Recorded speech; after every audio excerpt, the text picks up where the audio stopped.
आज जो मैं किस्सा आपको बताने जा रही हूँ वो ज़रा हटकर है।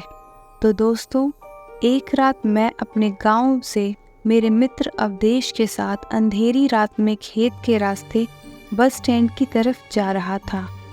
तो मेरे मित्र ने कहा, दोस्त थोड़ा जल्दी चलो, इस खेत से अगले 2 खेतों तक थोड़ा रहस्य है।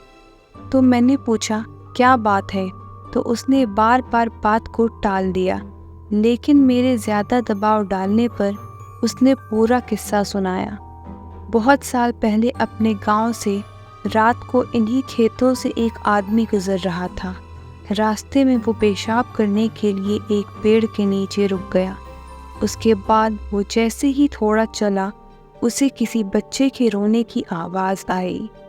तो उसने सोचा रात को पहरा देने वाले का बच्चा होगा, लेकिन तभी याद आया कि ये खेत तो रामेशंकर काका का है, जो 3 साल पहले यहाँ फांसी लगाकर मर गए थे। वो आदमी सहमे हुए कदमों से आगे बढ़ता रहा और उसके दिमाग में उन लोगों की बातें याद आई कि इस खेत से गुजरते वक्त रात को कभी पीछे मत मुड़ना, कोई रास्ता पूछे तो उसकी आंखों और पाँव को मत देखना, कोई कितना भी बोले मत सुनना। ये सब बातें दिमाग में सोचने से उस आदमी की हालत बहुत बुरी हो गई और सोचने लगा कि उसने यहाँ आने से पहले ये सब क्यों नहीं सोचा। वो जैसे जैसे आगे बढ़ता वैसे वैसे बच्चे की आवाज़ और तेज़ होती जाती और ऐसा लग रहा था जैसे वो उसके साथ ही चल रहा हो।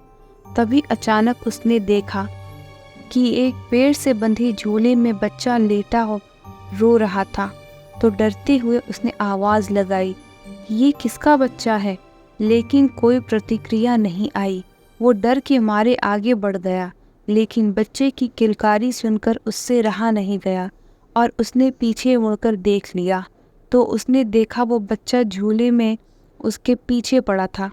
रहम के मारे उसने उस बच्चे को गोद में उठाकर भागने लगा। थोड़ी देर बाद वो बच्चा उसे भारी लगने लगा। वो ये देखकर चौंक गया कि उसके पैर लंबे होकर ज़मीन को छूने वाले थे।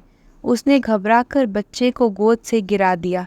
जैसे ही वो बच्चा गोद से गिरा तो बच्चा बड़े आदमी की तरह ज़ोर ज़ोर से हंसकर बोला, तू आज तो बच गया, मगर मेरे पैर ज़मीन छू लेते तो तुझे आज यहाँ कोई नहीं बचा सकता था, तेरी मौत तय थी। ये कहते ही वो बच्चा गायब हो गया। वो इंसान गिरते पड़ते घर तक पहुँचा और घर पहुँचते ही बेहोश हो गया। जब उसे होश आया तो उसके गांव वालों को ये सारी कहानी बताई। जैसे ही मैंने ये किस्सा सुना तो घबराहट के मारे बिना पीछे मुड़े ऐसा ज़ोर से भागा और कभी उस प्रेत बाधित खेत से रात को नहीं गुजरा।